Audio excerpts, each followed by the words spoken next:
everyone, and welcome to another episode of the Plug in Play podcast. I am your host, Henry, and this is your checkpoint for video game news, reviews, and hot takes that nobody asked for. We got a jam-packed show for you, ladies and gentlemen. We got Switch 2 prices are increasing. That's right, we're just now getting around to talking about that. Maybe a more hot take for you. Saros, the new PlayStation exclusive, the spiritual successor to, and really a sequel, let's be honest, to Returnal. Not selling so great. We're going to go over the stats for you.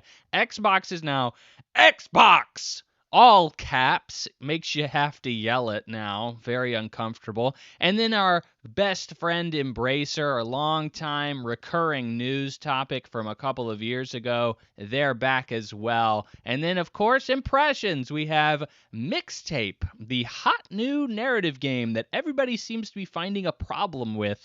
I'll give you my impressions of Mixtape at the end of the show. But before we get into all the juicy stuff, I have some not so juicy stuff for you. That's right, I'm going to tell you to do some things, and I would greatly appreciate if you did.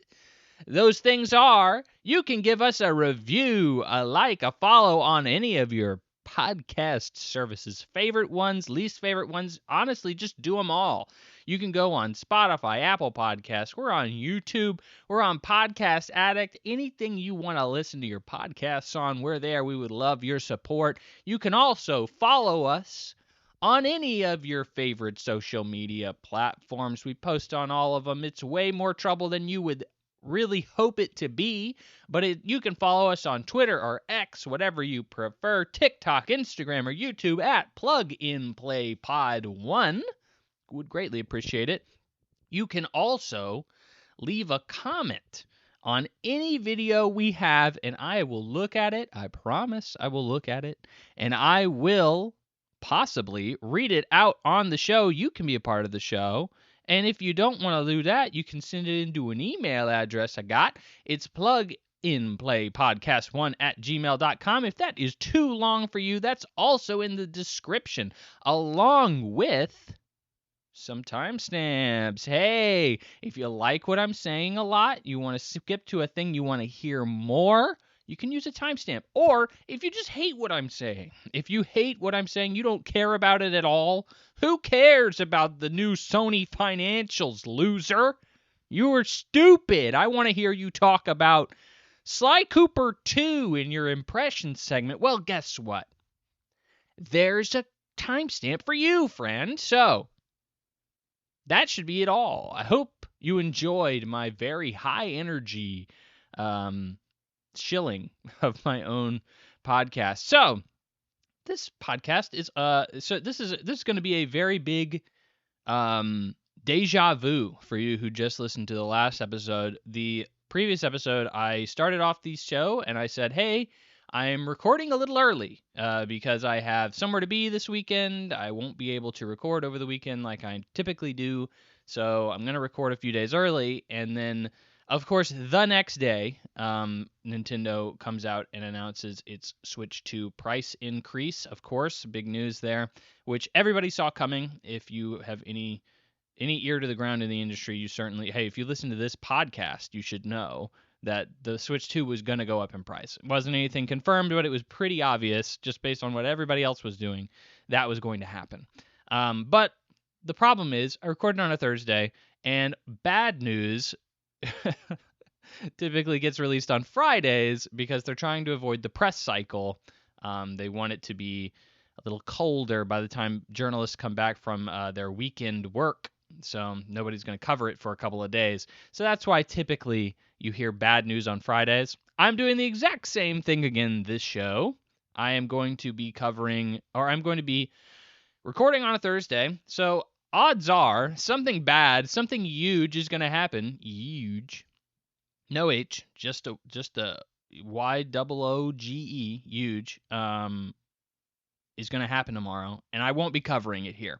So you're hearing it Tuesday. I'm recording like 5 days in advance. So forgive me. You may be saying, Henry, where were you? Where would you have gone during that weekend that would make it so difficult for you to record on time? Well, I'll tell you, because it's video game related, friend. I went to DreamHack Atlanta. Henry, what is DreamHack Atlanta and why does it sound lame? Well, you shouldn't think it sounds lame because it's got hack in it, which is extra cool with an X in it. Extra.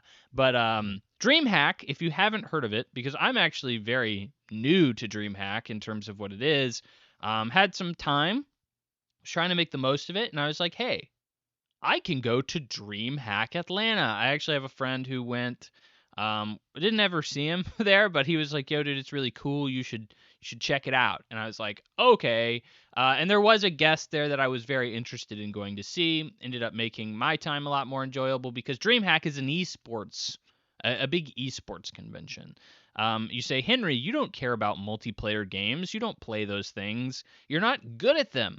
That you are very, very right, friend. And I learned the hard way that I probably should not go to an esports convention in Atlanta, Georgia. That is probably a bad idea, and it was. So if you are unfamiliar, DreamHack is apparently bi-yearly. So the last DreamHack in Atlanta was in 6 months ago, and they had another one just this past weekend in Atlanta, which was they sometimes hold in Dallas and sometimes hold in Atlanta, and this one was Call of Duty and Counter-Strike 2, and they had a couple of other smaller tournaments. They had like a chess tournament, and because that's gaming, I guess. Call of Duty gamers care about chess as well. And then of course your typical Street Fighter, Virtual Fighter, all that good stuff. Not Virtua Fighter, like Soul Calibur, that kind of stuff. So very traditional competitive games were there, right? So I went and I was like, oh, surely there's other stuff to do because there's like a creator hub, so they get a bunch of YouTubers to come and and Twitch streamers, of course, and they have like a big streaming area where all the streamers are supposed to stream, and they have an indie area where there's like some indies that are there, and you can go play some indie games before they come out or kind of showcase them. And I did that, and that was like pretty much it. They had an artist alley that really sucked. There was nothing worth getting there, and I mean, really, the main thing to do there is sit and watch people play Call of Duty, and they get all the big esports teams out there. I saw FaZe and Nine Cloud and all that. I don't know anything outside of their names. That's like saying, "Oh yeah, dude, the Patriots or something," and it's like, okay, I know of the Patriots, but I don't know anybody on the Patriots or if they're even good or bad. I just know they are a major team that is in the NFL. I'm pretty sure it's an NFL team.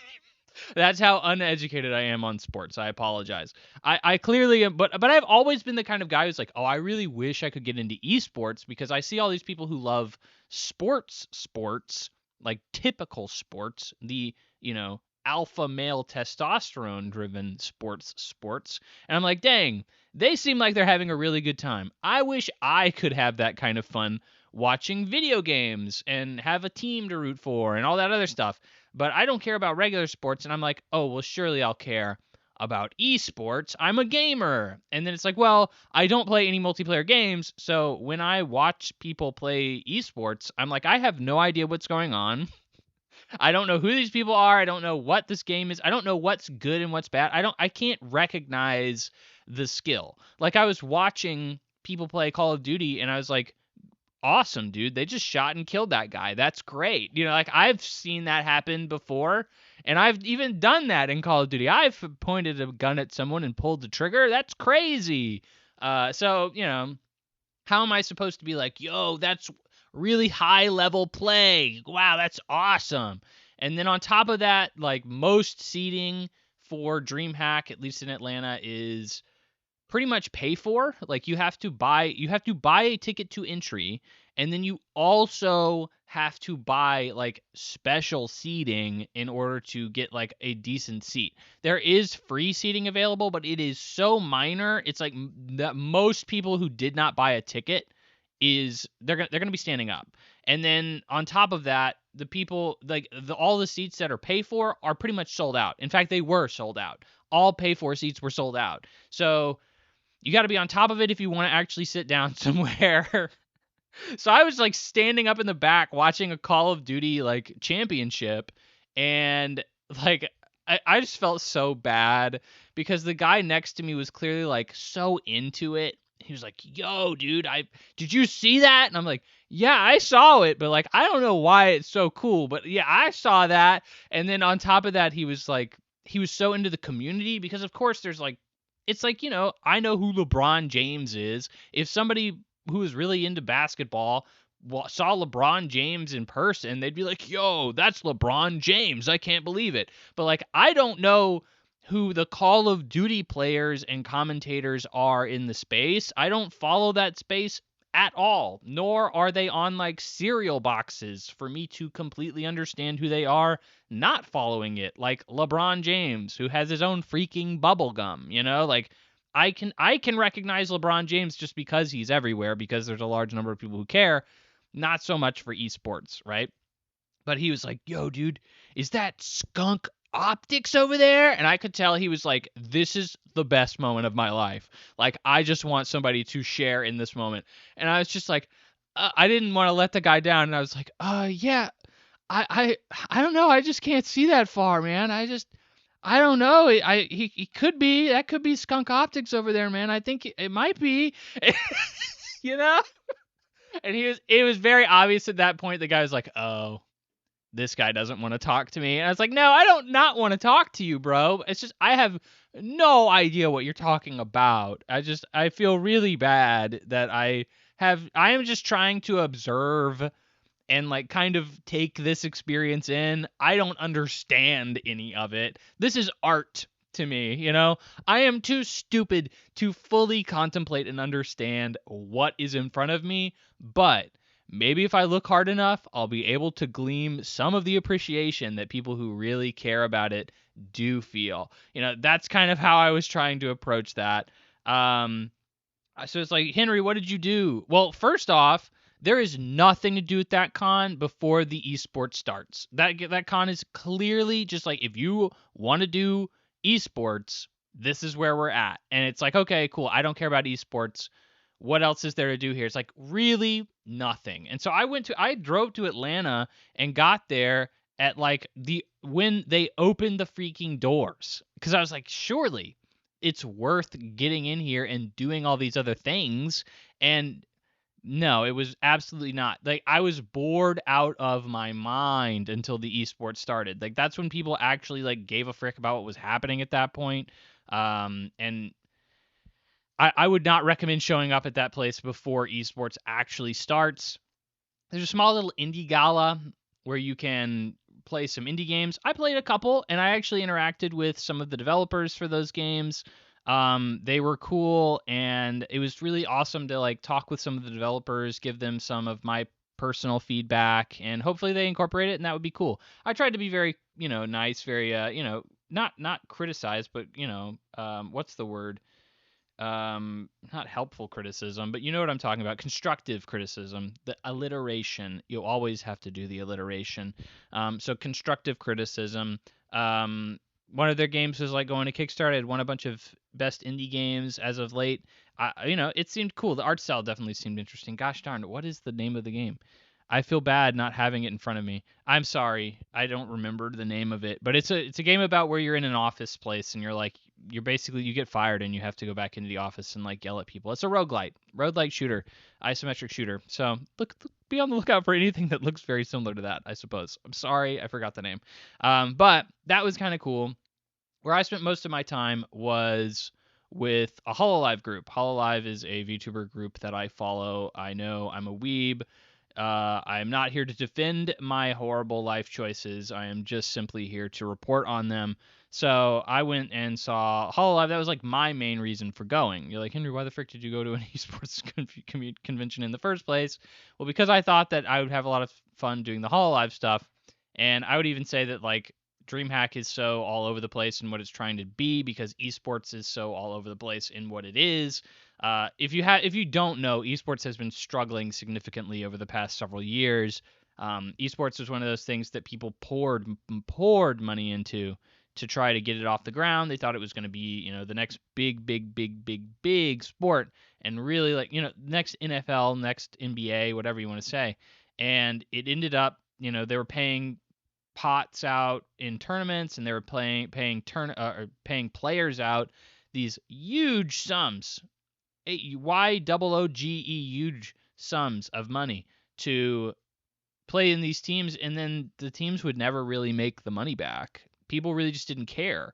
So esports has really been struggling for a long time now. It's not that the infrastructure isn't there. It's not that there isn't a fan base. It's just simply that the fan base refuses to grow, and the people who are into it, but there's just not enough people there. So they've been really struggling on how to get more people to show up to this DreamHack, I'm sure.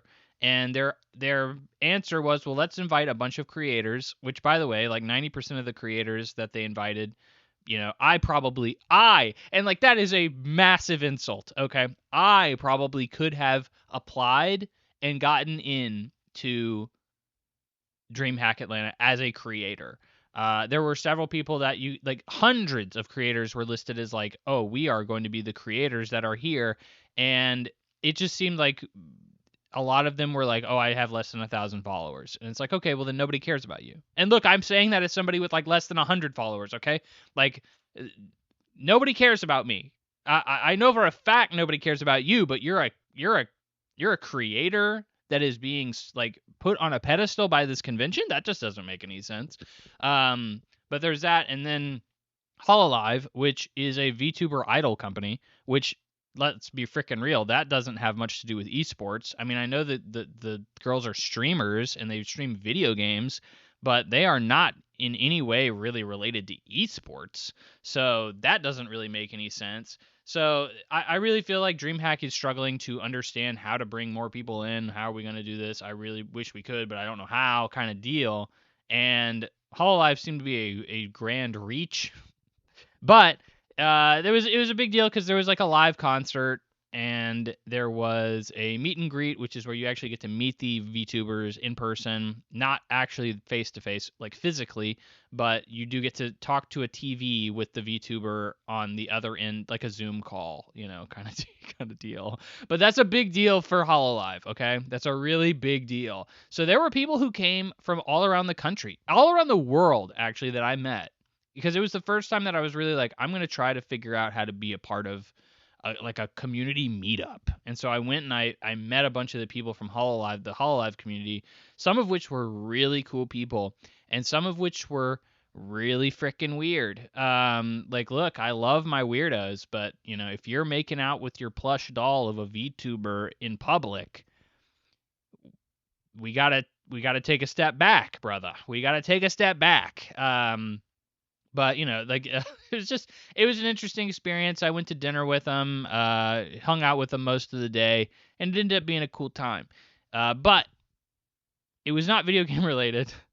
So, like DreamHack, it is what it is. I would not recommend DreamHack to you. Watch me be a freaking DreamHack creator next year. I'll have 100 followers by that point, and they'll be like, yo, get this guy a badge. He's a creator now. And I'll be like, frick yeah. Which I don't think they pay you anything to be a creator that comes to DreamHack.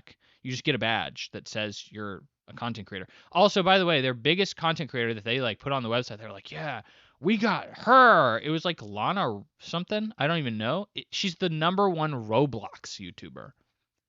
Yeah, that seems like that would really go over well with the COD esports community, the Counter-Strike hardcore esports community, the #1 Roblox creator. How big of an overlap is there in the esports Call of Duty community and Roblox? I'm sorry, I just assume the Roblox community is made up of 4 to 5 year olds on an iPad, and Call of Duty esports is maybe made up by the 12 to 13-year-olds that somehow get their parents to buy an M-rated game for them every year, and they are on their consoles at this point. They're no longer on iPads. So, I mean, like, I don't know. I feel like this just seems like it's so all over the place and floundering in so many different directions.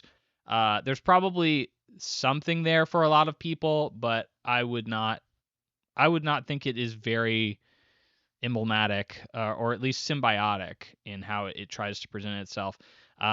Which, by the way, I'm going to MomoCon this weekend, which is why I am recording so early, is to go and attend MomoCon. And MomoCon, while it is very much so still kind of spread out in terms of interest, there's all sorts of different things to do. There's no way you're going to be like a perfect fit for MomoCon. There's 100% going to be a significant like focus on something that you care about, whether it's anime or board games or video games or anything like that, nerd stuff. There's going to be something big there that you're going to give a frick about for a large number of people. I feel like DreamHack is struggling to try and appeal to a wide audience, but also a very specific audience at the same time. And when there's really nothing there for anybody outside of, well, if you don't give a frick about esports, you really just should not come. It's like, okay, well, that makes it a really hard sell to buy a pass. You know, like and passes are not cheap. It's like $60 for one day. For if you go on a Saturday, it's like $60. So it's not like, oh yeah, man, that's cheapo stuff. You know, I can drop that no problem. And then I met a dude who came from Korea to be there, specifically to meet his VTuber Oshi. But like, dude, that's not cheap. Which is it's kind of funny. He was one of the people who met the VTuber, and he travels all over the world to meet this VTuber whenever she has a meet and greet. And he was like, "Oh yeah, dude, I saw her. It was great. Best moment of my life. I've met her like 4 other times, and this time she recognized me, and she said, 'For the love of God, like, are you okay? Like, you should not be traveling this much. Like, it's too expensive. It's a lot on you. Like, do you not have a job that you need to be at?'" I was like, "Bro, I think I know what you're feeling. I know that you're like, yo, my VTuber waifu cares about me. Bro, I think she thinks you're insane. I think she thinks you're like destroying your life because of her. I don't know, man.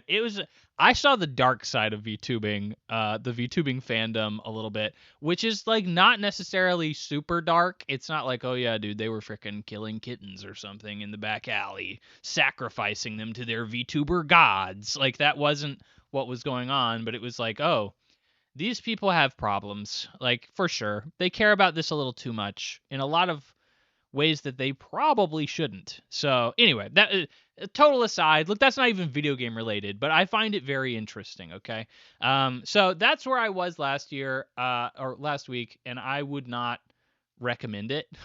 I would not recommend going to DreamHack unless you really, really love esports. So moving on to the super video game related topics. Technically, DreamHack is a video game related topic, but now onto the real stuff. All right, this is what you came here for. This is what you paid your good hard-earned cash for. Okay, is my video game talk. So we're gonna start off with my increasingly favorite comment corner segment. I love the comment corner. I love it when you, the audience, interact and have a good time talking in the comments. Well, it's very rarely a good time. Normally, my shorts are typically like kind of hot takes.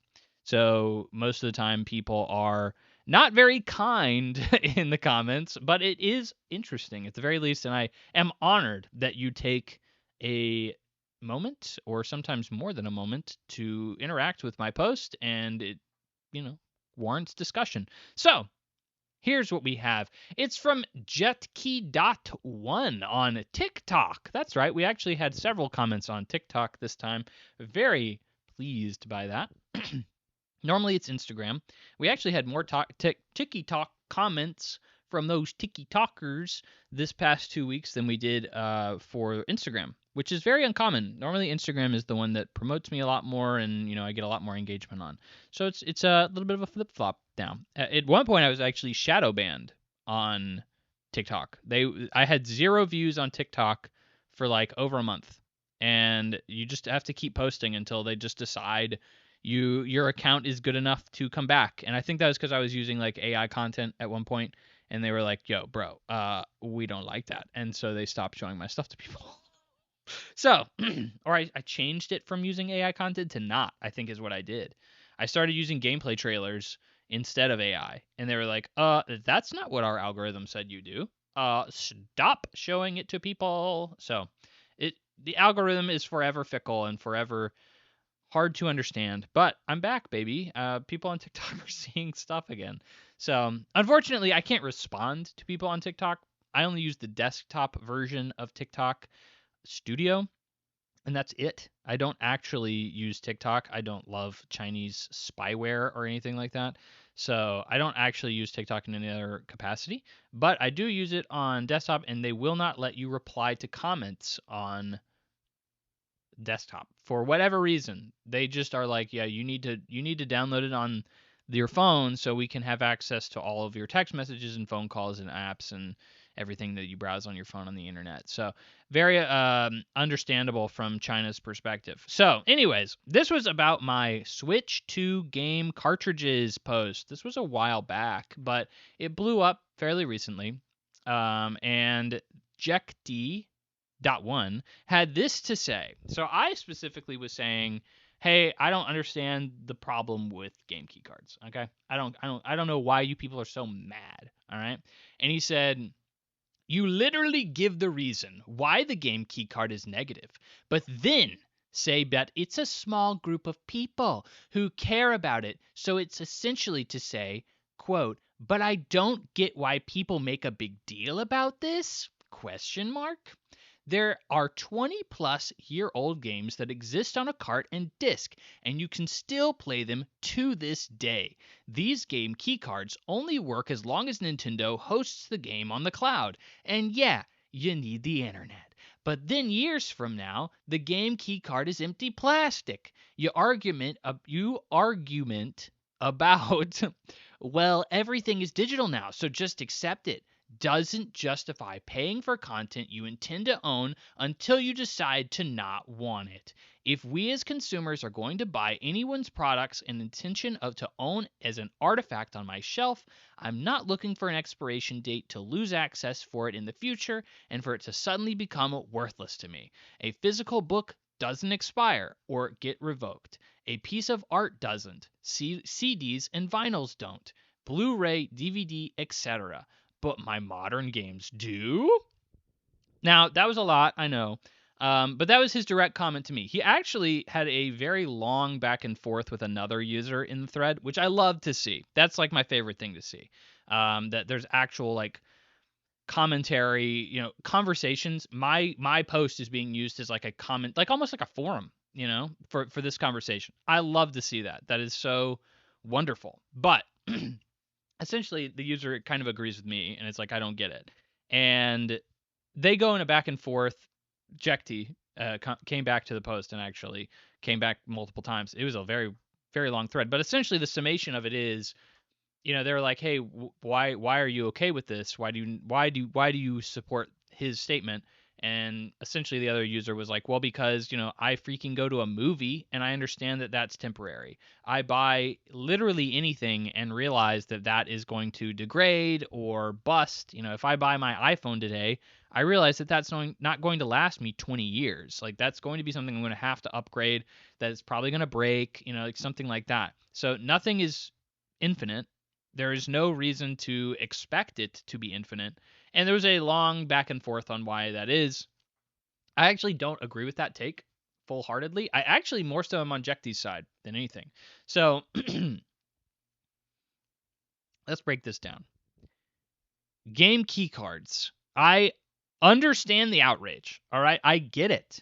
I want my games to be within my possession for as long as humanly possible. All right, it makes total sense.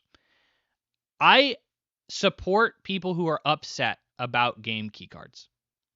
I do not understand why there is such a massive pushback for them, because you buy digital. Hello, why are you not freaking out that 90% of games that come out now are indie games that are exclusive to online storefronts, and the only way to buy them is digital? Because that's literally the same thing, if not worse than a game keycard. And we have a gaming community that is actively moving towards an all digital future. Like, there won't be physical copies at some point because everyone continues to buy digital more so than physical. And so eventually we're going to have to just completely give up the reins on all of our purchases, just like a game key card. I don't understand why people aren't freaking out about that. Like, freak out about that. Why are we freaking out about game key cards all of a sudden? Well, my digital ownership or my physical ownership. I want to own this game forever. That's what I've done my entire life. It's like, well, the vast majority of the gaming community disagrees with you. And I guarantee you that whoever you are, no matter what you are talking about, if you're talking about game keycards sucking, I guarantee you've bought a digital game. Because it means that you're a hardcore consumer of video games. If you're freaking out about game preservation, which I totally get, but you are probably also going to be somebody who's played a digital game, because there are so many games that are only digital. They are not physical. That if you've held out this long, like, oh, I refuse to play a digital game, I don't know what the frick you're going to do. I really don't. Because eventually you're going to have to. And then at that point, every purchase you make, everything digitally, is going to be something that is ephemeral. You know, we've looked at it before. What if Xbox goes under? What happens to all of your purchases that you've made with Microsoft over the years on Xbox, the Xbox platform? Well, it's just useless.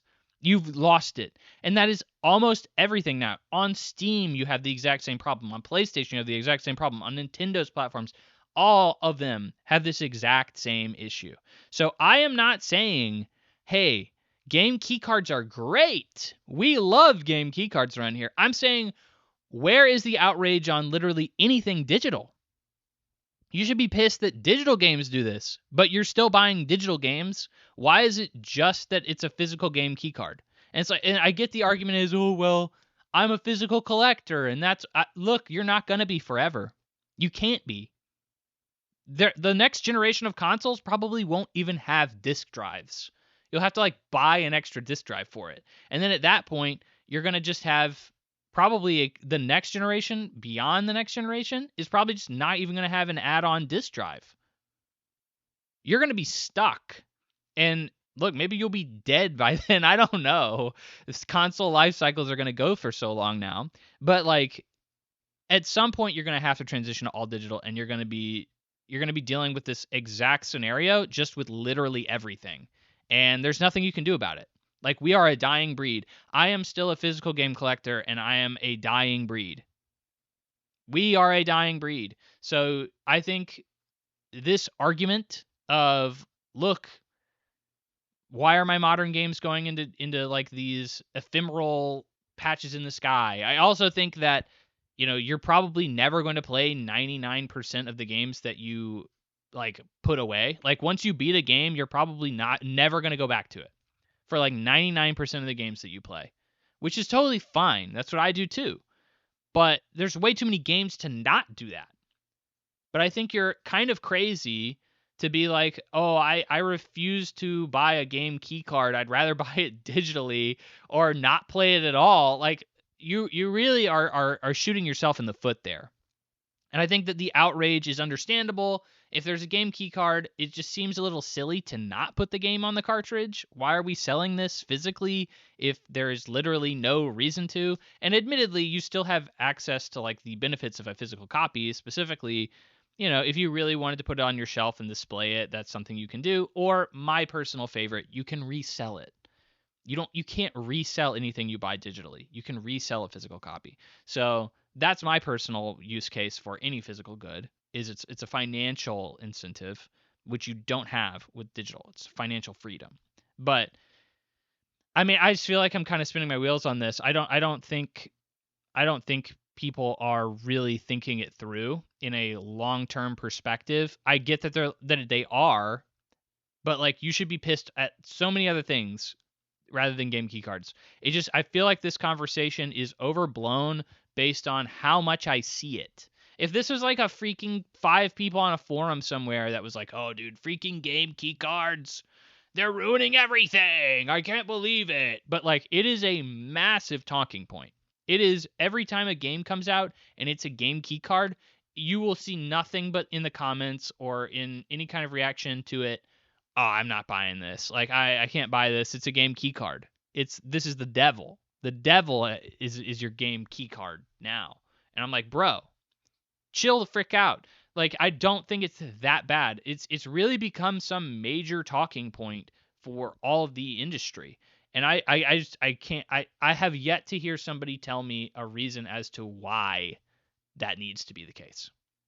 But that is going to be my comment corner. Jekty.1, thank you very much for your comments. I really do appreciate the conversations there, and I hope to have more of them. So thank you very much. Game key cards are always a hot topic, hot button topic, and it is probably something that will not die until game key cards die.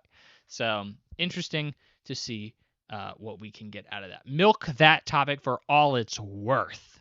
All right. Now, on to the news. We're only half an hour into the podcast, aren't we?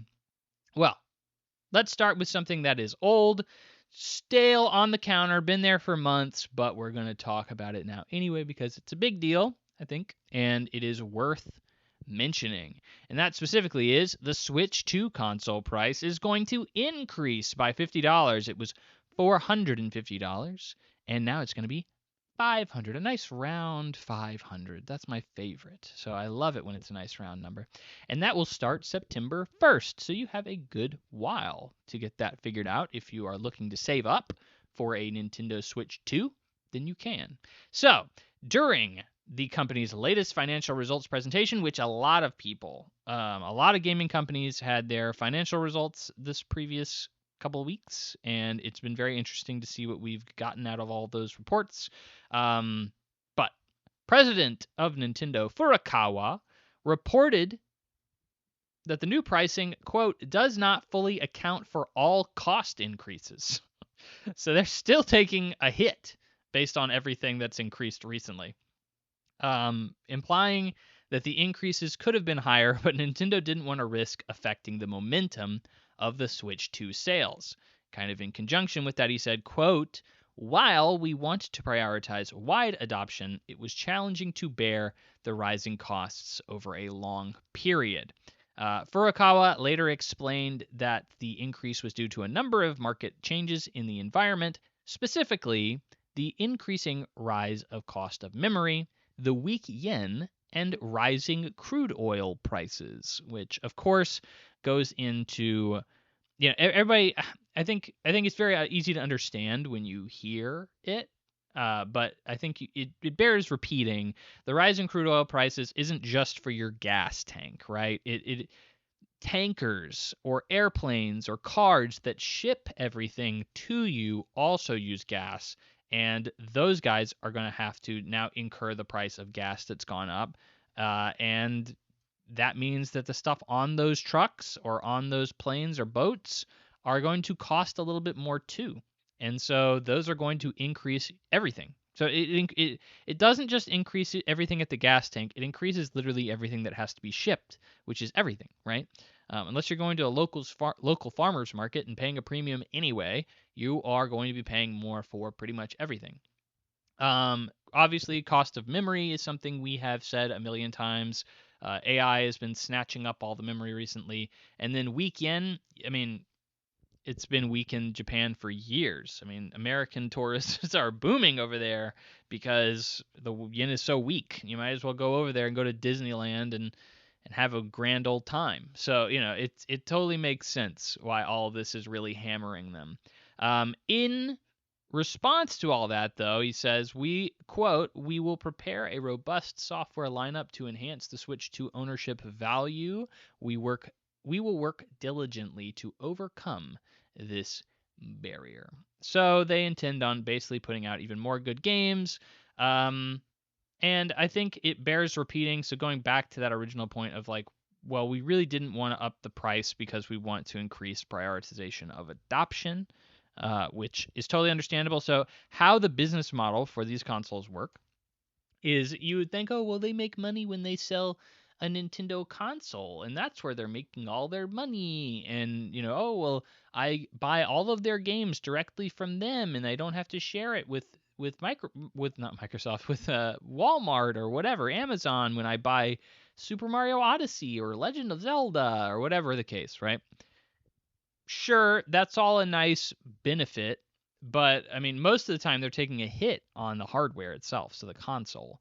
They're really hoping to make their money back on skimming every single transaction that goes on every single purchase on the console. So if you buy Final Fantasy Tactics on the Switch 2, and let's just say, obviously, we know that Nintendo does not own Final Fantasy Tactics. It's a Square Enix property, so that game is then put on the Switch store. They'll get 30% of that purchase. If you subscribe to Netflix via a Switch 2, Nintendo will get 30% of that subscription. If you buy V-Bucks for Fortnite via the Switch 2, Nintendo will get 30% of that transaction. So you can imagine that is very profitable. And the more people who have the console, the more people who are willing to buy games for it. And more so, you're going to be making most of your money off of those long-term free-to-play titles like a Gacha or a Fortnite or a Roblox that people are spending a large amount of money on all the time, right? So if you're their primary console that they go to play those games, then you make a solid chunk of change. So that's why prioritization of adoption was their really big deal, right? So here's my take on this. Switch 2 going up in price. No bueno. Nobody likes that, right? But here's my take is Nintendo has done surprisingly well to keep the price down, especially compared to Sony and Microsoft, your PlayStation and your Xbox.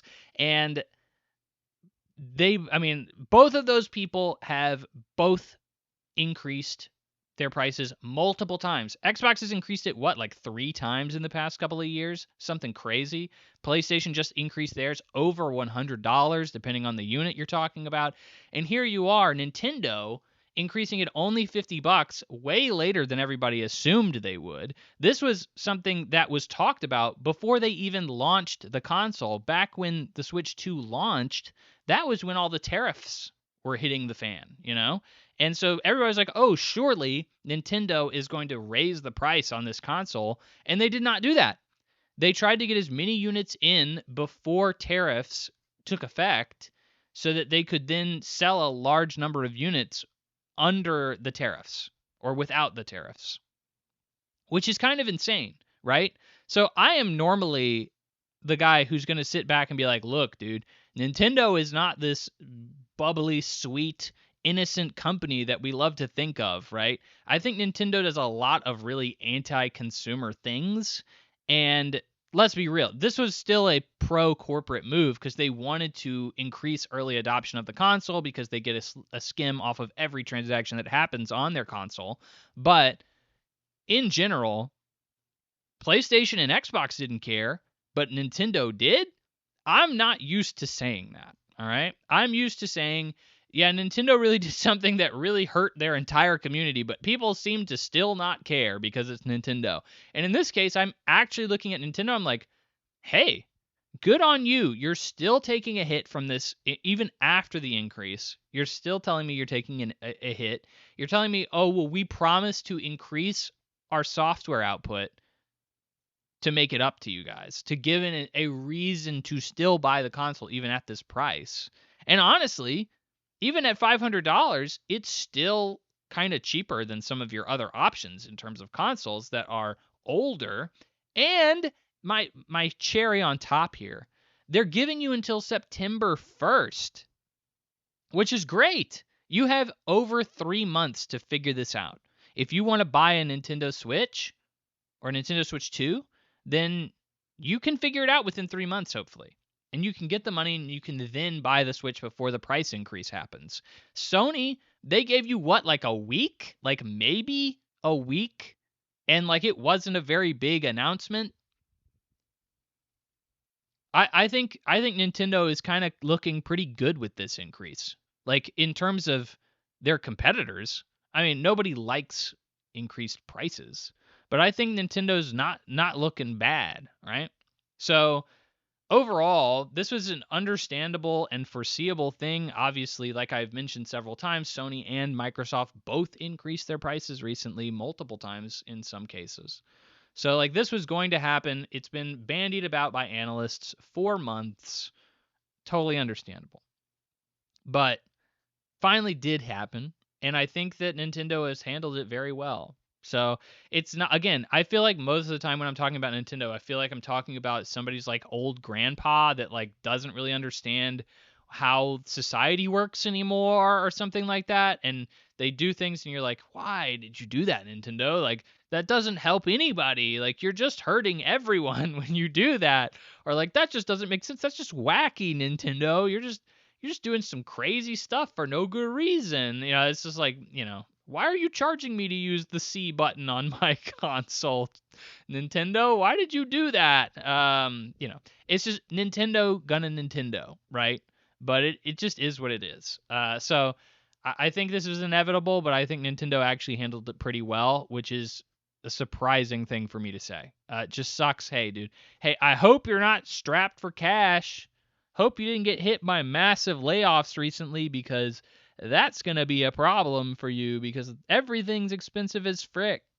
Welcome to the world we live in. All right, moving on. Next, Sega cancels their Super Game. I debated putting this in the news at all because we don't know anything about the Super Game at Sega. Let me give you the rundown, all right? So this is coming from Sega's financials. Like I said, we had a lot of financial reporting over the past couple of weeks and opens up a lot of doors for a lot more transparency from these companies. So, in this, they said, well, they announced this game in May of 2021, and they said, hey, we got a super game project. We're going to be spanning multiple AAA titles over the course of Sega's comprehensive range of technologies, that's a quote, and, quote, go beyond traditional framework of games, which is insane to say, right? That sounds pretty big in a lot of ways that you don't expect from Sega. In 2021, Sega said it would consider investing up to 100 billion yen or $882 million over 5 years to achieve its super game ambitions. By the way, that is coming from VGC. Most of my reporting does come from VGC, but I always like to at least throw it out there every once in a while to let people know. But this was quietly canceled. The only way you would have known that this game was canceled is if you read Sega's financials. So what was the super game? Who knows? It was more than likely like a live service game. If we had to assume, it was probably a live service game, and Sega probably was looking around and was like, hey, those live service games aren't doing so hot right now. It seems like people are not really having a fun time with live service games. Either you come out and you're immediately shut down, or you're Fortnite and you're struggling to remain profitable for some reason. So who knows why that is the case, but that is what is going on with live service, right? Well, we've talked about it a million times, but that is probably what's going on, right? So they then said, well, hey, guess what? Just to keep you on the edge, or just to keep you satisfied, we're still going to be reviving Crazy Taxi, Jet Set Radio, Golden Axe, Streets of Rage. Those are all going to be still, they're in the works, which, hey, good. It's cool they're doing that. I don't think it's anything crazy, but I still need to see what they are, obviously. But the fact Jet Set Radio and Golden Axe, I mean, I love all those games. Like I grew up with all those games in some way, shape, or form. So I actually played Golden Axe on it's a funny story on how I got Golden Axe in the first place. Same with Streets of Rage, specifically Streets of Rage 2. I had a Sega Dreamcast. That was my first console as a kid, and it was really awesome. obviously having my first home console, but eventually it broke, and my parents sent it in for a repair to Sega, and Sega sent it back with like not a demo disc, but like a classic collection. They sent it back with like basically it was a demo disc of like their classic titles, right? So it came with Golden Axe, Streets of Rage, a handful of other, selected titles, and I loved Golden Axe and I loved Streets of Rage. It took a long time for me to beat them because those games are harder. Well, actually, it may not have taken me very long to beat them. I can't remember if you had infinite lives or not. I'm pretty sure you did not have infinite lives back in the day. Now you can buy those games on a modern platform, and that's you'll have infinite lives, and you can easily beat those games. They're very short. It's just a matter of you will just die a lot, and then you can just kind of brute force your way through these games. But I love the fact that they're bringing them all back. They've actually brought back Streets of Rage before. I mean, Streets of Rage 4 was something that was released not long ago, and is actually a very good Streets of Rage game. I'd recommend it highly. But anyway, it's cool to see that. What I really like to talk about with this is Sega is having a lot of problems with their free-to-play sector, which this is why they bought Rovio, which is the creator of Angry Birds. They saw this as a really big deal. It always seemed like a weird fit, Rovio under the Sega banner. But hey, I've seen weirder fits. It's understandable from a business perspective. Angry Birds was like one of the biggest free-to-play games literally ever made. Angry Birds is a big deal. They got movies and plushies and all sorts of stuff, right? Well, Sega ain't too happy about it. So, due to weak performance of Sonic Rumble Party, which, yeah, I heard of Sonic Rumble, and I don't know anybody who played it or liked it, so that's totally understandable. And its disappointing 2023 acquisition of Angry Birds creator Rovio, which has seen sales decline significantly. Sega said it was lowering the priority of free-to-play games in the immediate future. Over 100 developers who were working on free-to-play titles have already been transferred to full game development teams focusing on mainstay IPs, according to the company. That, again, is from VGC. So, holy frick. This is so funny. Again, watching Kyle Bosman talk, kind of a video game funny man and journalist at the same time. Really enjoy his stuff. But he was going through this, combing through the financials. Dude, the entire financials, Sega is just dogging Rovio. They're like, yo, Rovio sucks. Like, why did we buy these people? Everybody's doing okay, but Rovio? What the frick, Rovio? What are you doing over there, Rovio? That's like half of the financial report. Like, it is very obvious that Sega is not cool with Rovio right now. They're losing them a lot of money, and I get it. I get it. Like, but it always seemed like a weird acquisition in the first place. But Angry Birds is one of those things. It's weird. It's been around for so long. I remember playing it on like my first iPod, or whatever. It's so long ago. One of the original free to play iOS, Android games, right? And it continued to basically just put out the exact same game over and over and over again. And I was like, I think this series clearly is just a mainstay. And then there's movies now and plushies and all sorts of other nonsense.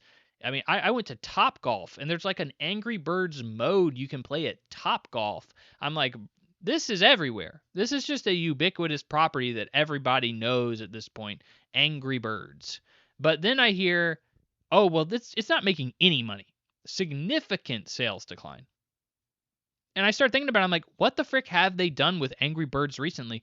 And I just kind of assume that I'm not in that sphere. Like, if they made a major update to Candy Crush, I probably wouldn't recognize it. I wouldn't know or a sequel to Candy Crush, I probably wouldn't know because I'm just not following Candy Crush. So I'm not following Angry Birds, so I don't think I would know. But like, in all honesty, outside of the films, I don't know anything that Rovio has done recently, and I don't know anybody who talks about Angry Birds or cares about it. Like, I still occasionally hear people reference Candy Crush. Like, that's like the number one, Like my mom plays this when she's bored, watching her soap operas or whatever the case. Or like, yeah, my kid cousin plays this at Christmas or something like that. Like Candy Crush is just kind of one of those games that I still do hear bandied about by a very casual crowd. I don't feel like I see that as much with Angry Birds. And I feel like as a franchise, Angry Birds is doing well, but as a game, I mean, maybe let me know. But I don't see Angry Birds really doing anything. Like, what is going on with that? So the fact that they're making a lot less money off of them is not super crazy to me. I'm not exactly blown away by that information. But that is most of what Sega had to say. I don't know if either of those two things. I almost just completely removed that story from the docket this week, but ended up not. So moving on. Saros has lukewarm. Lukewarm? Is that a new condition? You can get lukewarm. Saros has lukewarm sales that will likely struggle to break even after just 2 weeks, despite strong critical reception, with around 300,000 copies sold, which, if we do the math, that's around 22 million in sales. But what was the development costs? Well, it's reportedly around 76 million. Ooh, not good. So we are less than a third of the way there to recouping our development costs 2 weeks after launch. Now that's not very good because most people are going to be buying the game day one. That's where most sales for any game are going to be. So if you're not selling your game day one, that's a real problem because that's where you're going to get the vast majority of your recoup. Most games don't have as big of a tail, so long-term sales potential. So this is all data that's coming from Alinea. Alinea is a data company. They check out all this stuff and report on video game sales and all that other good stuff. So here's what we have from them. They say there is a silver lining to these horrific sales. They say, but of the players who have bought the game, 40% of it have played it more than 15 hours, and 30% have played it more than 20. So what they're saying here is clearly people are liking it. The people who have bought it are enjoying it, which is great. It's great to see that, and it's not too surprising either. This entire game, really the series of Returnal and Saros, have been reviewed very well. And I think it's at an 86, 87 on Metacritic right now, which is very high. This is also a game that has a very high difficulty curve and all that other stuff. So, you're expecting a little bit more of a divisive showing from this, and it's not. People are really enjoying it. So on the flip side of that, we already know it's selling bad, but how bad is it selling? They say, well, it's selling a little slower than Returnal. And you're saying, okay, a little slower than Returnal. That's not super bad, right? Well, here's the really big problem with that, okay? The PS5 user base is now 93 million people. The user base when Returnal came out, there were only 8 million PS5s in the wild. So there's nearly 10 times, or there's more than 10 times the number of PlayStation 5s available to people to buy the game. And Returnal is still selling better than Saros. That is real bad. That made me go, whoa! I recoiled a little bit when I read that one. I was like, oh my gosh. Like, we're saying this is, that's where I would really be concerned if I was Sony reading that. I'd be like, oh, frick. So this, of course, he then says, okay, well, there's a flip side to that too. All right. So when Returnal first came out, it came out less than 5 months after the PlayStation 5 even launched. And so people who had PlayStation 5s, the early adopters, not only were the more hardcore of the community, but they were dying for something to play. There was really nothing exclusive on the console. Outside, I think Demon's Souls remake was exclusive at the time, but there really wasn't much to play. So of course they're going to be scrounging what's the word? Scavenging, scrounging. What am I thinking? I'm thinking of I'm just gonna stick with scavenging because that word works and I know it's a word. So they're scavenging up anything that could possibly be worth the justification of their new hardware, which I totally understand. So they're basically saying, look, people were way more like they were way more amenable to Returnal back then. They were going to grab it no matter what. So it totally makes sense that it's still kind of selling a little bit better, right? So they say, in quote, comparing specifically Returnal to Saros in terms of sales. They say, quote, "It's a different story for Saros. It launched not too long after Crimson Desert, Resident Evil Requiem, Hades 2 on the PlayStation 5, Pragmata." And like when he puts it in this perspective, I'm like, oh yeah. And a whole bunch of rad 2026 games. This is a more niche PlayStation Studios game. It was never going to do numbers like God of War or Ghosts of Yote. So here's the problem. All right. Why is Saros not selling? Well, let's be real. It's a niche game. Already we have a genre that is not really for everybody. Bullet heck titles. All right. Look, I think that they're visually impressive, but most people aren't exactly turned on to them. It's a tough sell. All right. It's a hard game. This is a game that has been kind of marketed on how hard it is. It's going to turn some people off based on that. You have a new IP behind it, so it's not Returnal 2. It's a totally new IP, which is not really great for marketing either. You have a smaller, less recognized studio. So this is not like Santa Monica. You don't have some big Bungie title. Like, people are going to go out and buy Marathon because they're Bungie fans, right? I don't think anybody's like super into Housemarque. And I know that there are people who are into Housemarque, right? They've made great games in the past. But there's not like a huge fan base that's going to be chomping at the bit to get these games from Housemarque, right? And then I think really what is absolutely killing this game is a $70 price tag. I think there's going to even I am looking at this game, I'm like, hey, I've heard great things. I thought Returnal was a little too hard for me. It was a little rough around the edges. I could see the promise in Returnal, but I don't necessarily want to buy its sequel at $70, right? I would buy it at maybe 50, 40.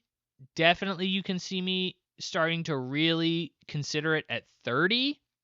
But it's a roguelike game, also another niche genre, which I know as hardcore gamers we like to say, "Oh, roguelike. Everybody loves Hades and freaking, I don't know, Slay the Spire and all that." But like as a general audience, roguelike is still kind of a more niche thing. I know we don't like to think that, but that's true.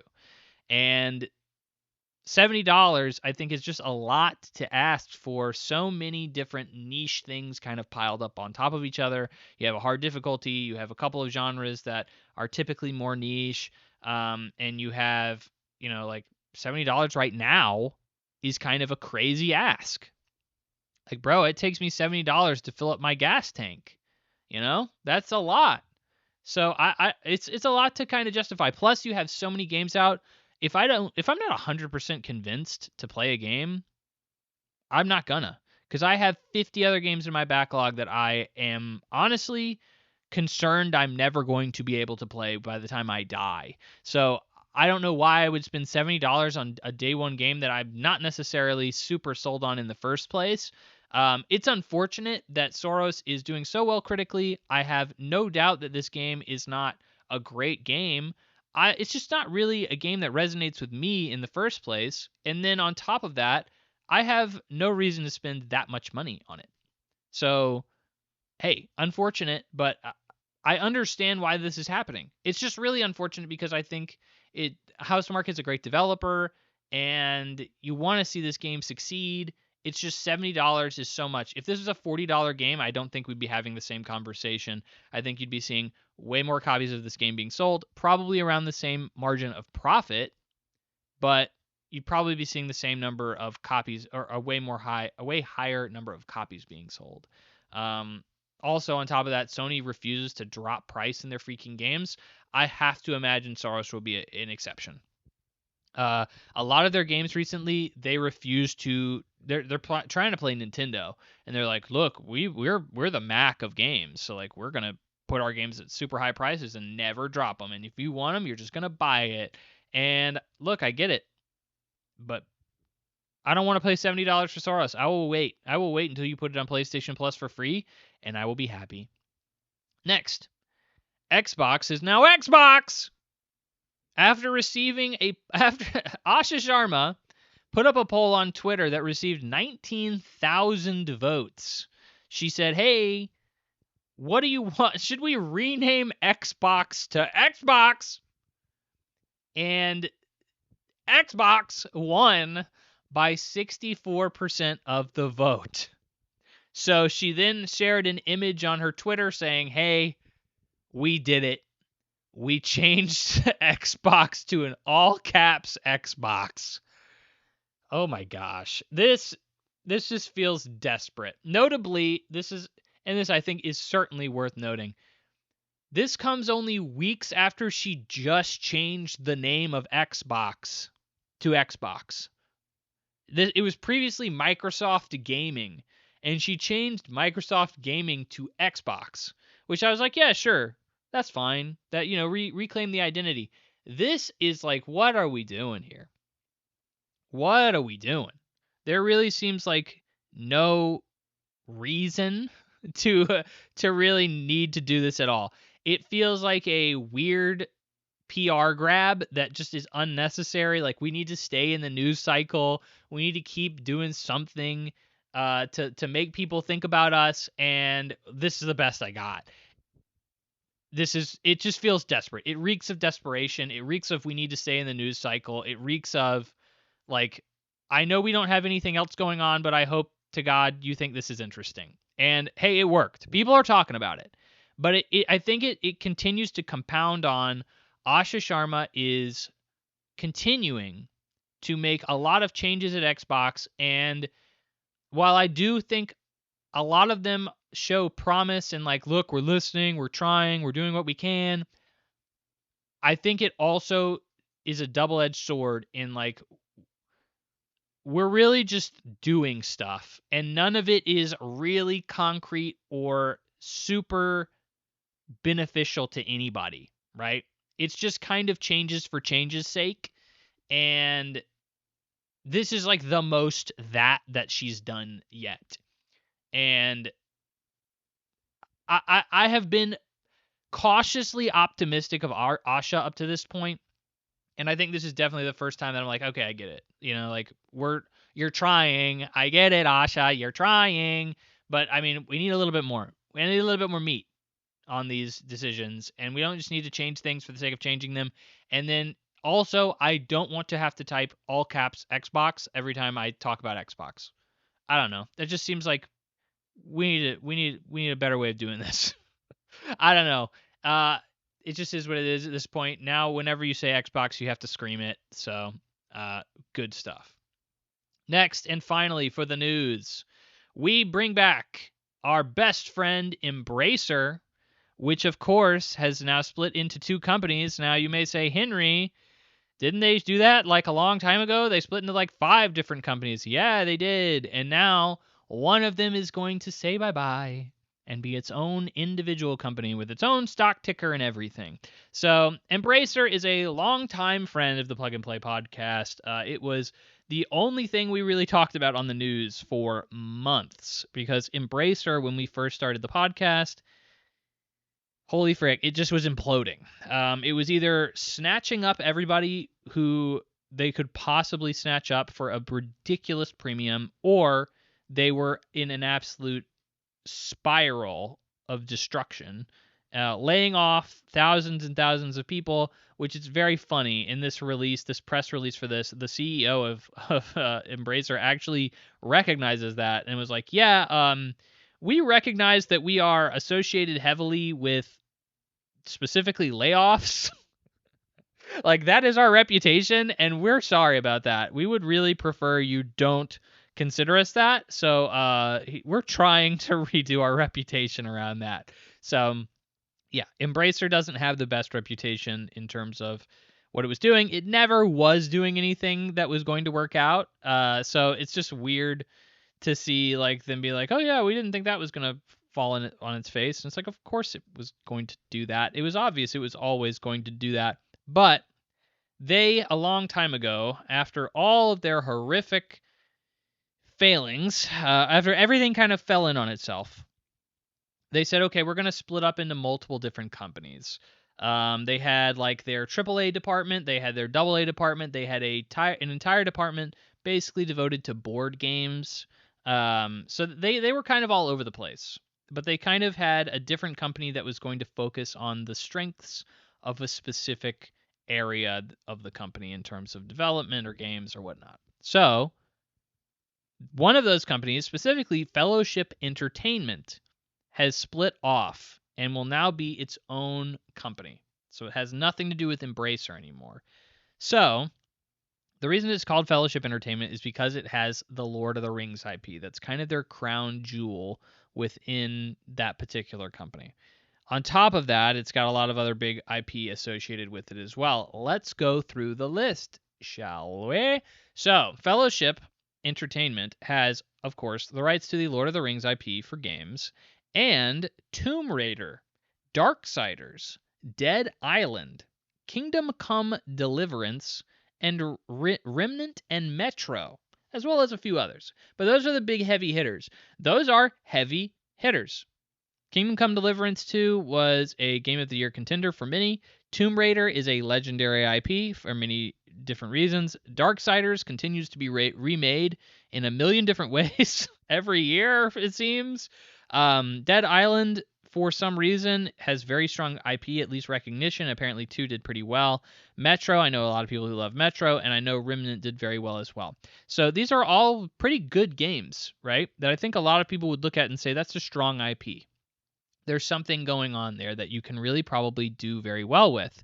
So what this specific company is going to be focusing on is actually giving the license out to other developers to make these games. In other words, they're going to be letting the other people take the risk on it, baby. Why would we make a game and then it suck when we can just pay someone else or make somebody else pay for the license and then split the profits if it's really good and then we win? And if not, if the game sucks, we say, well, that was some developer. That wasn't us. That was some other guy. We sold the license to him, sure, but we didn't think they were going to make a bad game. We didn't have any control over that. So that's what they're going to be doing. The studios that are going to be with this new company include, and you will probably recognize a few of these names if you're hardcore, like me, is 4A Games, Crystal Dynamics, which we know as the Tomb Raider devs, Dam Buster Studios, Dark Horse Media, Eidos Montreal, Fish Labs, Flying Wild Hog Studios, Gunfire Games, Middle Earth Enterprises, Red Octane. Had to read that for a second. Red Octane Games and Warhorse Studios. A lot of big names here. So they're all going to go off with Fellowship Entertainment. Embracer proper will continue to operate as a highly decentralized organization with distinct strategies across its business segments. By the way, this is from VGC. And oversee IPs. So they're going to keep these IP that you may recognize. Destroy All Humans, which really has only remade the original 2 games over the past few years. That's like all that IP has done. But yeah, I recognize Destroy All Humans. They aren't doing anything with it, but I recognize it certainly, and they were fun games. Desperados, Gothic, Killing Floor, Kingdoms of Amalur, which I didn't know anybody was ever going to do anything with that again.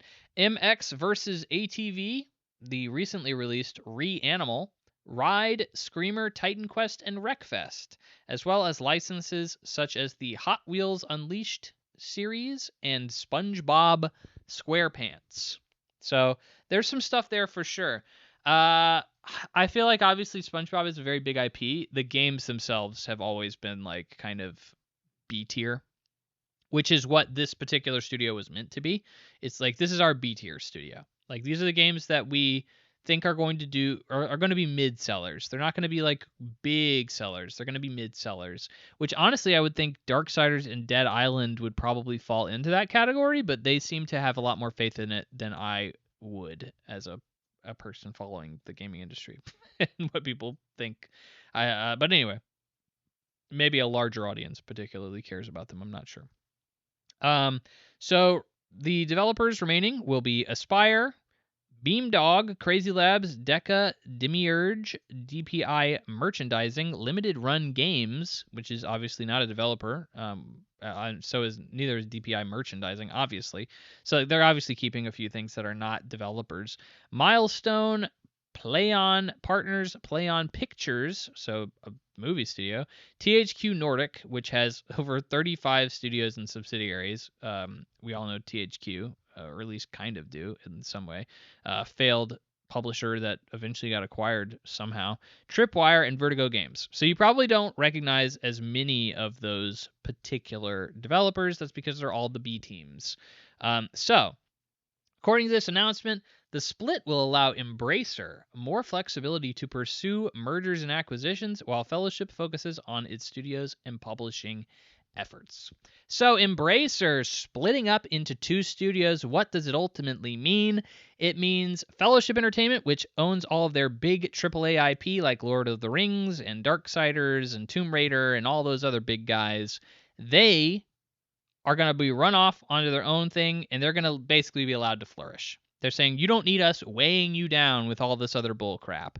So this is a very similar strategy that Ubisoft employed very recently, where Ubisoft had several IP that were incredibly valuable. You know, Assassin's Creed and Tom Clancy and all those other big guys, Far Cry. And they said, we're going to move all of these into its own company. And anybody who wants to can invest in that, because nobody wants to buy us because we have all of this other garbage over here that nobody wants in our main company. And so we're basically going to let that die. It's going to be a way bigger acquisition target. It's going to be way more appealing for somebody to want to buy this because now we can lower the price of it significantly. And it will be a price that somebody could possibly want to pay. Whereas, if anybody wanted to invest in Assassin's Creed, they'd have to invest in all this other garbage at the same time. Now we don't have to do that. Embracer is doing the exact same thing. They're saying, look, if you want to invest in Fellowship, by all means. That's where all of our big stuff that was going to be making a lot of money is going to be over there.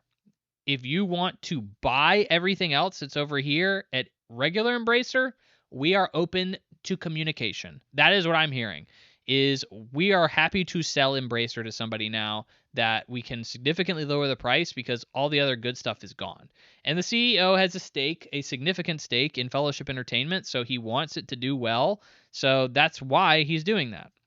So that's why Embracer is split up, is they are basically another Ubisoft. It's just a Ubisoft that does not have as storied of a reputation.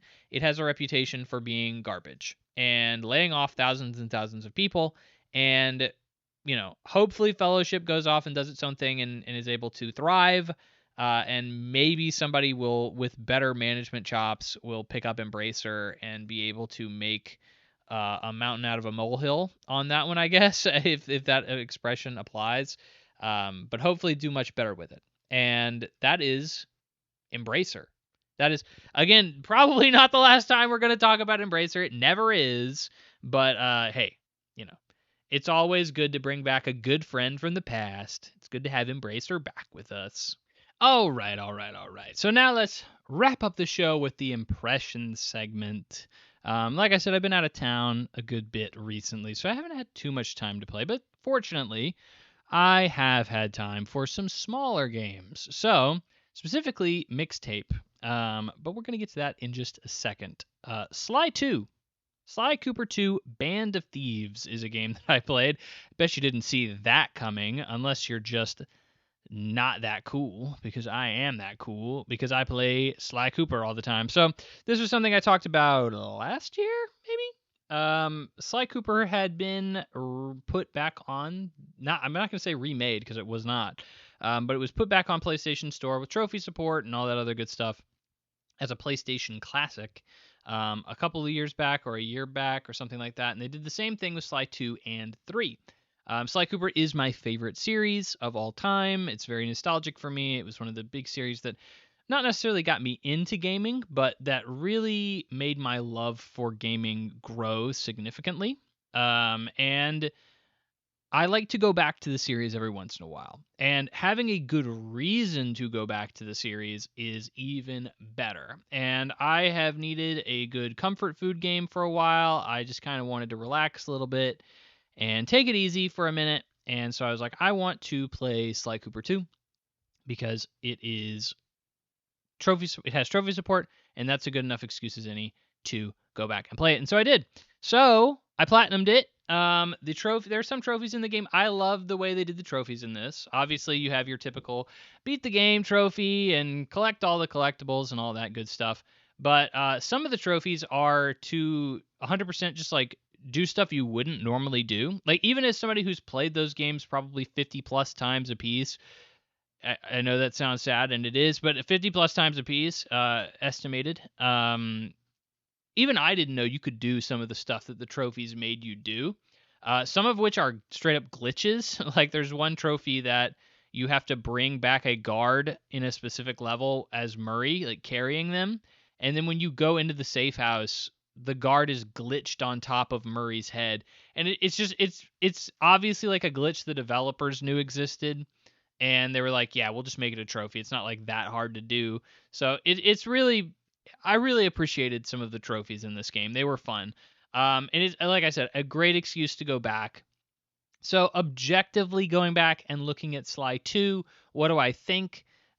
There is no way for me to objectively critique Sly 2 or 3 or 1 because they are my favorite games as a child. So it's like how you cannot critique Ocarina of Time because they are your favorite game. That is your favorite game as a child. It has flaws. I know you don't see them, but it does have flaws. And Sly Cooper is no different. I love Sly Cooper in a lot of different ways. I love the characters. I love the story. As weird as that sounds, you wouldn't expect the story of like a raccoon, a turtle, and a hippopotamus to be any good. I actually do enjoy all the characters and story in the game. I enjoy the platforming. I think it is smooth and fun to play as Sly. I love the level design. I love a lot of the missions that you have to do in these games.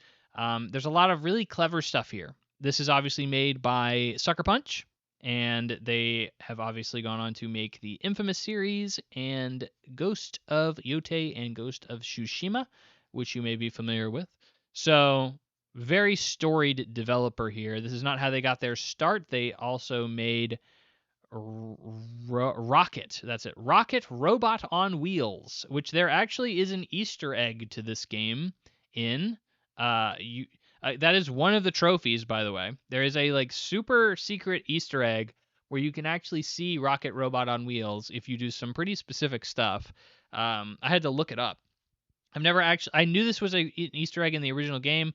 I just couldn't ever figure out how to trigger it based on the walkthroughs that I saw online. There's also some fun stuff that you just don't see anymore in these games. Easter eggs are obviously here. They're very hard to find, and like even people within the community don't know too much about them, about Sly Cooper. And then there's also like straight up Easter eggs, like promotional material that you can see after you beat the game, and cheat codes. When was the last time you saw a cheat code in a game? There's cheat codes in this game, so you can get special like power-ups and stuff that are only available if you use cheat codes. Like specifically Tom from Toonami. If you're familiar with the Adult Swim or Cartoon Network block of anime that premieres late night, there is a Tom from Toonami. He's the mascot of that block. Power up that you can get in the game if you input a cheat code correctly. So it's just like old school game design that's like super fun, and like that's what I've come to expect from Sucker Punch. It's just games that are fun conceptually in every way, and that's what I think Sly 2 is. What are the problems with Sly 2, Henry? I know that you love it. You're a little baby. You won't stop talking about it because you're such a baby. You're a man child. I get it. I am. But all the issues I typically have with Sly Cooper 2 are the pacing and the repetitiveness of the gameplay. So Sly Cooper 3, I can play that game from start to finish. I don't mind it. Like it's a fun time. At no point do I get bored. At no point am I like, oh no, it's this mission. I freaking hate this mission. I think all of it's great.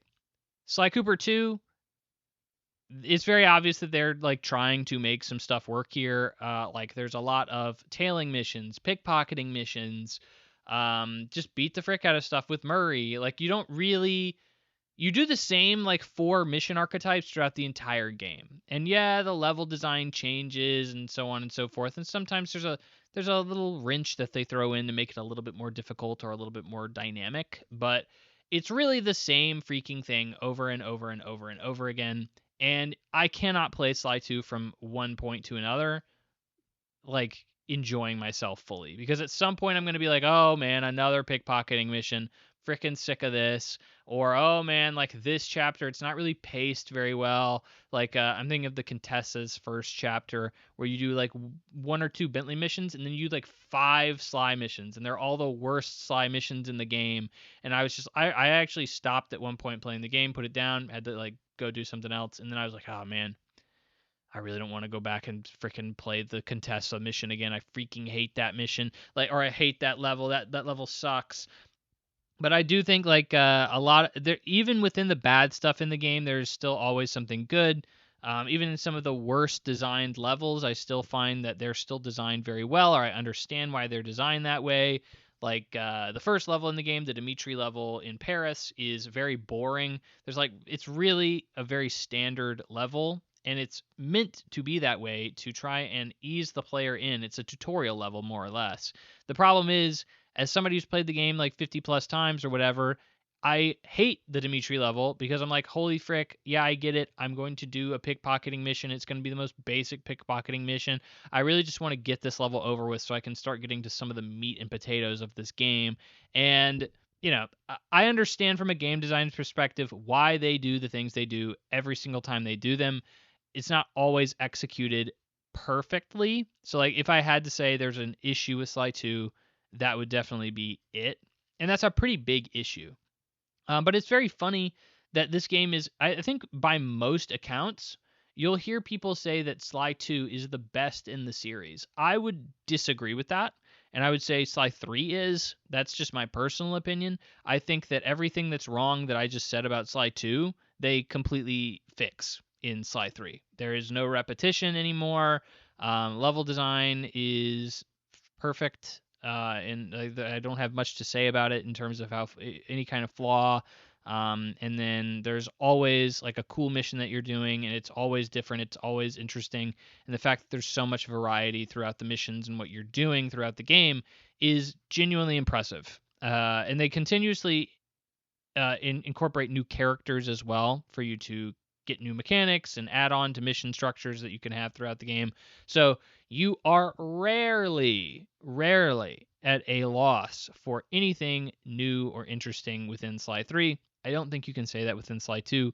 You have your set of characters and moves that you're going to be working with throughout the entire game at the start.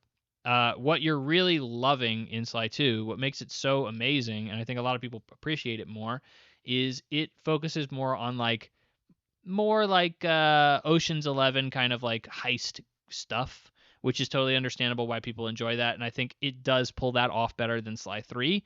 Sly 3, it's more like each time you're getting to the end of something, you're trying to recruit somebody to your team, which I think is still cool and very rewarding and satisfying, but it's also not as big of a set piece moment most of the time as like a Sly 2's moment. Kind of you're building towards something really cool.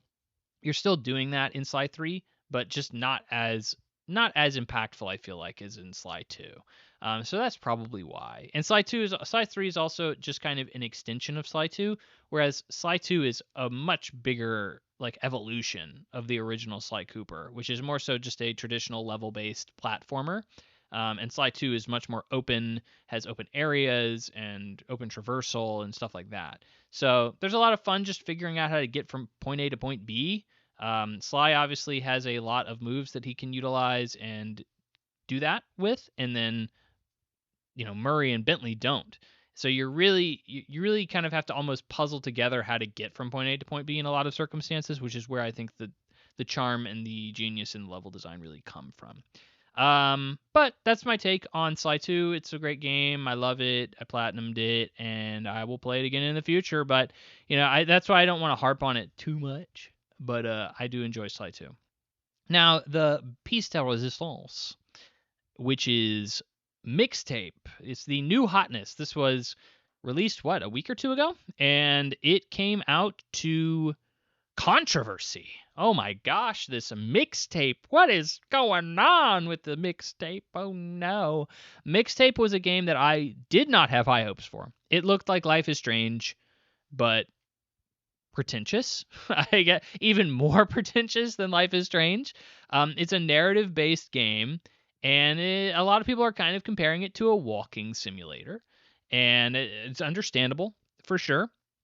But Mixtape came out and reviewed incredibly well. 87 right now on Metacritic, which is very high for a game that I thought was probably going to be a 78.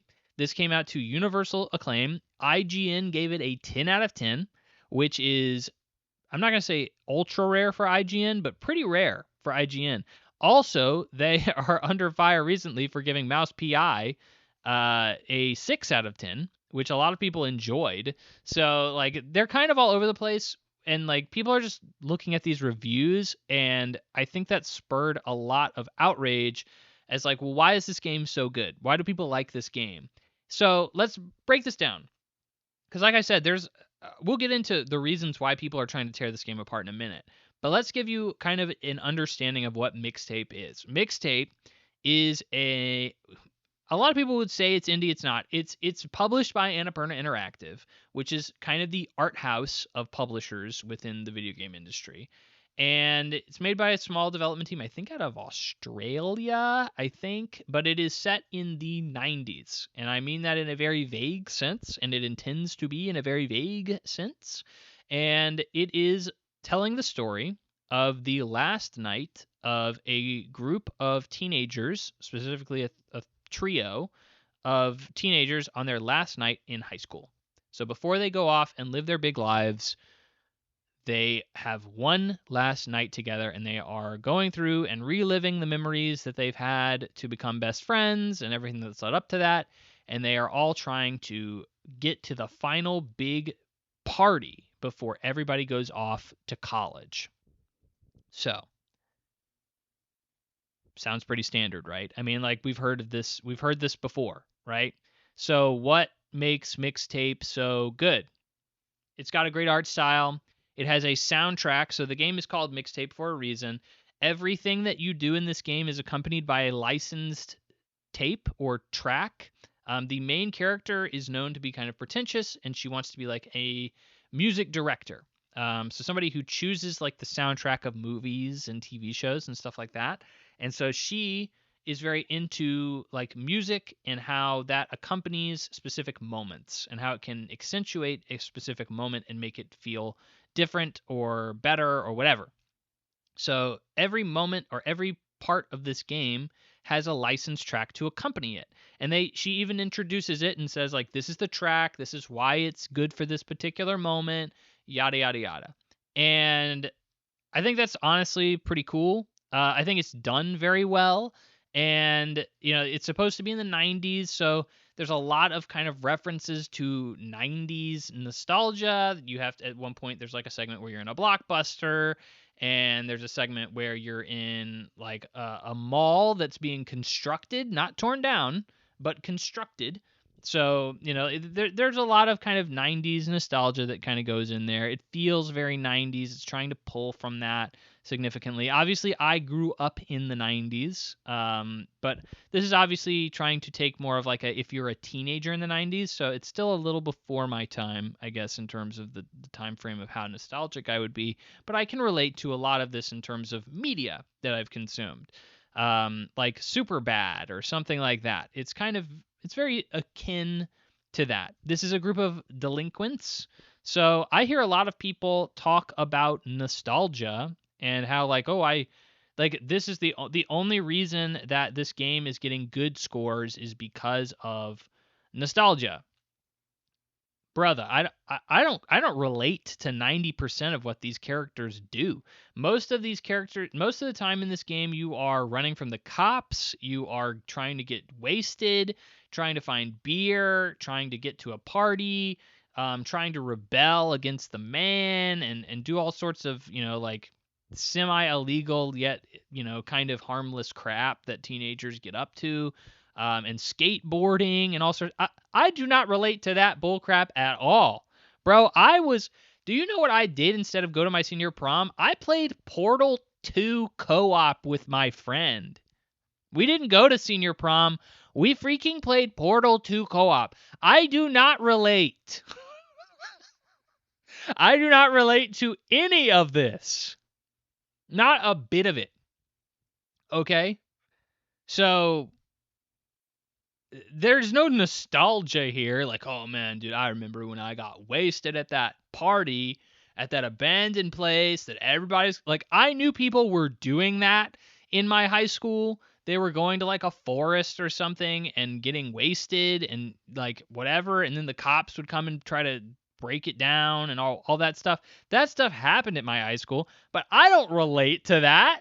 I don't have any bone in my body that relates to that. So like nostalgia here for me, I certainly don't have that, and I can't imagine a bunch of video game journalists are out there like, oh yeah, dude, I was freaking skateboarding through the abandoned mall or or whatever, and graffitiing. There's actually no graffiti in this game, but you think that would be a missed opportunity. But getting wasted and going to all the hot parties with all the babes, like no, like there is no shot that video game journalists relate to any of this nostalgically. It's really the ephemeral like 90s vibe that you're really getting from this particular game. It's not really a direct nostalgia connection. Like when I played Despelote, one of my favorite games of last year, it is a nostalgic game for different reasons. Like I felt nostalgia playing Despelote, but it was because like I could relate to like adults talking like I wasn't there as a kid, or like trying to find something to do when I didn't have an iPad or some bullcrap, and I was like freaking hiding under tables during weddings or something because it's just like this is like my own little cave, and like I just enjoy doing that, or getting kind of pulled away and into my own imagination, like thinking about things rather than just what's going on around me because I just don't care. Like that hit a very hard nostalgic factor for me, but that's a very general nostalgia thing. Like Despelote really is about the nostalgia of a soccer team like being like successful within a country, right? And like the vibe that people are going to have when your team's national soccer team is winning and kind of going further than you expected. Bro, I don't relate to that at all. Like I'm an American. Like I have no connection to soccer or football, European football at all. There's not an ounce of me that cares about that. So like I obviously didn't grow up in like South America or whatever the frick. So I don't I didn't feel nostalgia from that, but I felt nostalgia from a general vibe that the game was trying to give off of that time period. And the same thing I think is somewhat applicable to Mixtape. But like I think you're going to get way more out of it if you do relate to those things. But yeah, even the general vibe can kind of be nostalgic, right? So I somewhat understand that. That does play a factor, okay? What is the gameplay in Mixtape? Well, Mixtape gameplay varies. It's really a bunch of kind of mini games that lack a lot of interaction. I see a lot of people calling this game a walking simulator. Okay? A walking simulator, there are a lot of games that are a walking simulator to me. There are some games that are literally you hold forward on the analog stick and that's the game.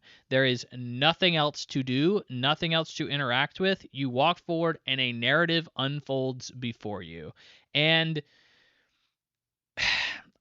let's be real. Mixtape has some of that. Okay, it certainly does. But to categorize it as a strict walking simulator, I think is a bit disingenuous. I see it more as like a walking simulator combined with a mini game gallery. There's a bunch of kind of mini games that you have to do throughout the time that you're playing the game. There's a rock skipping game. You have to paint a door, move a couch, all sorts of other bullcrap. It's kind of, like it's very minor things, but it's certainly not what I would consider a walking sim. So let's be real. Most of the quote unquote gameplay in this game didn't need to exist. Most of the interesting parts of the game that are worthwhile are the story and the walking simulator elements of it. Cool. With that being said, I think it's a little bit of an over exaggeration still to call it a walking simulator. And I think that this game is still probably should be considered a walking simulator by the very vague general term, but I think it's still like people come down pretty hard on it. This game is so much of a walking simulator that I mean, they've actually had limited showings of this game in movie theaters. Like they had like art houses or whatever, which is like a 3 to 4 hour game depending on how much, time you want to put into some of the stuff. But it's kind of weird to have a game that's like, oh, well, really, it could just be a movie. It's like, yeah, there's a lot of games like that, but this is really a game like that because it's honestly shot very well. The direction here is really, really good. Visually, I found it very captivating. I think the art style is cool. I think the writing is good. I think the story is pretty rote, but like in general, I find it very well done for what it is. And I think that, visually it's incredibly stimulating as well. A lot of this game is a music video. You are listening to these tracks and you are doing stuff that then interacts with the music. So, cool moments will be accentuated by a cool track, and there will be things that happen along with the music. And a lot of the time, it really does feel like you're playing a music video for this game. And I don't mind that. I love the idea of gameplay and music intermingling. I do think that a lot of it in the intermingling is still like pretty basic. There's not a lot of gameplay. It's not a hi-fi rush, where you're really having to pay attention to the music and the beat and all that. It's not a rhythm game, but it is like this is a moment with this song and we are accentuating it with minor bits of gameplay that you can use to interact with the music. I don't think this is like heavy interaction. I've talked about games even recently that I feel like the gameplay and the music were more interwoven than this, but still I think the visuals, the gameplay, it all kind of works together to give you a very nice experience. So, what do I ultimately think of Mixtape? Now that we've kind of given the basic understanding as to what Mixtape is, I really enjoyed it. Now, I am primed to like this game because I like walking simulators. I like narrative focused games that try to push this in the right direction, right? Push video games in kind of a interactive storytelling medium. Like I love that. I think that video games can do a lot with it. I think just the base interaction with any story, even if minor, can put you in that world even more than a movie could, to make you feel like you have some kind of stake in what's going on, or to make you feel like you're responsible for certain things that are happening, or you have some kind of input in the story. Those things can be very powerful. And I think video games do it incredibly well. And I'm really bullish on video games as kind of like that kind of a medium, and Mixtape feels like the best interpretation of that, as like a more serious, like this could have been a movie but we made it a video game, and we kind of accentuated a lot of the elements that would have been probably a good movie into a great movie, right? Kind of deal. um Overall, I'd give this game like an 87. And guess where it sits on Metacritic? Like an 87. I really enjoyed my time with it. So I enjoyed the story. I enjoyed the characters. I enjoyed the music. I enjoyed. I'm not gonna say I loved the gameplay, but like it was around enough for me to not be mad about it or anything. And I honestly can't imagine not enjoying this game for a variety of reasons. Mixtape is a $20 game. So for about 4 hours, 3 to 4 hours, that I think a lot of people are going to start kind of balking at. They're going to be like, okay, 3 to 4 hours, it's not that long. I played it on Game Pass, so I had free access to it. So take that into consideration. That could affect my, you know, general, if you don't spend money on something, you're far more likely to be okay with it than if you spent a lot of money on it. So I totally understand that that could affect my impression of the game as well. I still think that for $20, this game is pretty freaking solid. Like I really enjoyed my time with this game. Like I said, I'm primed to it. I am a narrative focused video game guy. I enjoy video music interacting with video games as well. So like I feel like I'm primed. Let's go through what people have said about this game, because this is where I think Mixtape is a really big controversy. Is I just see people trying to pull this game down in every conceivable fashion. I have seen people say this game is only successful because of nostalgia. And I've seen people say this game is only successful because it has a licensed music soundtrack. And I say this game is I see this people say this game has no gameplay, it's a walking sim only. Like this isn't a game, it's a movie. I've seen people say it's not even an indie game. Like it's trying to project itself as an indie game, but it's not. It's published by Annapurna. Okay, I see any conceivable reason to pull this game down. I see people trying to do that, and it is odd, right? And it's for some reason pulled back up the discussion of like what is a game? Are walking simulators games? And it's weird to me because I'm like, how many of you have played this game? Because I really feel like it's a weird, disingenuous place to be, considering this game a walking simulator. Like I understand it, but I also wouldn't be like throwing that out like immediately when I talk about this game. And I would also say, if you're saying, well, it's only successful because it has a licensed soundtrack and it's really relying heavily on the soundtrack here, I honestly think that that's significantly addressed within the game. Like the main character's entire persona relies around like music being chosen for specific moments. Like that's the whole point of the character. So like that's heavily addressed within the game, I think. Nostalgia, like I said, I have no nostalgia to being a delinquent and going out and getting wasted on a Saturday night and like skateboarding down the street of a white suburb. Like I get if you don't. I don't. I still loved this game. I still thought that the characters were well written, the story was well realized. I still thought that the musical moments in this game were well done. The music was chosen well. The musical, like basically music video elements of those songs were all done well.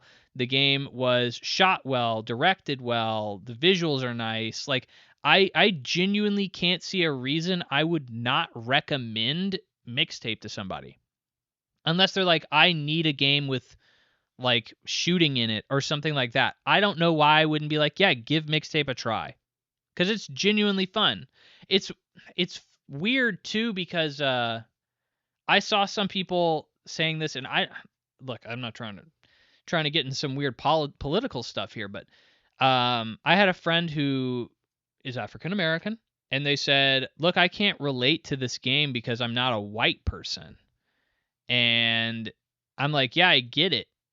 I totally freaking get that. But this is again coming from a place of like, yes, this is definitely tapping into white people nostalgia. Like 110%. This is a white person nostalgia game, okay? You are going to get more out of it if you're a white person who grew up in the 90s in a suburb. Like, absolutely. 110%. But like I addressed earlier, I played Despelote and felt a nostalgic connection to Despelote, and I did not grow up in South America rooting for a European football team. I didn't do that. But I can respect the nostalgia of being like a teenager and trying to figure out my life and having friends that, may do things that I like, may do things that I don't, and being there for my friends and all that other stuff. Like, I can relate to all of that. That's something I think most people can relate to. Like your final day of high school. Again, that's still going to be like a predominantly like white suburb feel, but I think you're still going to be able to relate to these characters as human beings. I think, that's a personal opinion, right? So I don't, it just really feels like wherever I go, this game is being absolutely torn to shreds for any possible reason. And I don't get it. I think it's a great game. I think if you look at it and you know what it is, and it even remotely looks like something you're interested in, absolutely give it a shot. And I think that you'll find something cool here. It is very movie-like. It is, very walking sim-esque, but it is still a very good game. Yes, it relies on its music, but like it openly acknowledges that, and I think ties that in very well to what's going on. Yes, it relies on nostalgia, but like, what the frick doesn't nowadays, man? I'm waiting for the next Ghostbusters movie. I don't actually follow the Ghostbusters movies, but like, bro, let's be real. Like, nothing doesn't get freaking taken advantage of for nostalgia now. I don't know why this game is reviewing so much. I do know why it's reviewing so well. I think it's honestly an 87. But I think it's a well-made game. I think it does everything it sets out to do very well. And, it's a solid game for a solid price. That's my take. So I don't know why people are absolutely coming after this game. Critics clearly enjoy it. I enjoyed it significantly. I know other people are too. It really does feel like people who just haven't played the game are just like, I freaking hate Mixtape. It was a very enjoyable 3 to 4 hours with this game. And honestly, genuinely, I'm a physical collector. I would love to have this game physically. I would love to. Because I really enjoyed it that much. And that's rare for me to say. Rare. So you can tell how much I enjoyed Mixtape. I highly enjoyed it. I highly recommend it, especially if you have Game Pass. You probably shouldn't anymore at this price range, but I still do from having stacked up memberships for a very long time when it was dirt cheap. So I still have access to Game Pass, and you should be trying out Mixtape. You really should. So that is my take on Mixtape, and that is also going to be our episode. So a nice rounded 2-ish hours on this episode. I really do appreciate, as always, with you sticking with me that long. I hope that you enjoyed the show. I hope that you got something out of it. I hope you were entertained. Are you not entertained? And I hope you're playing some good video games, friend. I hope that I see you next time here on the Plug and Play podcast. And I think I'm just going to leave you with that. Bye-bye.